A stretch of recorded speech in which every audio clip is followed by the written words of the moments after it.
Well, President Trump is making a lot of very positive moves to push back against the aggression from communist China. And one of them is partnering and strengthening these ties. But China's foreign minister met with his Russian counterpart in Moscow yesterday to reaffirm their global partnership. This coming just hours after U.S. and Russian officials negotiated for 5 hours at the Kremlin yesterday, coming out of that meeting with no agreement on Ukraine. We're still waiting here, but it's interesting to see these red lines being drawn with China cozying up to Russia, continuing to. Yes, and it was no coincidence that you have the Chinese foreign minister, Wang Yi, in Moscow at the same time that Witkoff and Kushner were there. And remember, this is the same Wang Yi that in early July told the EU counterpart, Kaja Kallas, that China does not want the war in Ukraine to end.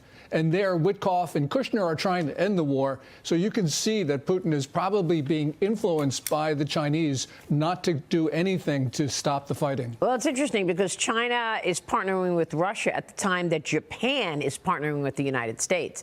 And the U.S. has been able to create many, many more alliances, including Japan, to push back on China as well. Another very important move that President Trump has made. Yeah, Japan is really important because it has a very capable military. They don't call it that. They call it the Self-Defense Forces. China right now has picked this fight with Japan. Japan has not backed down.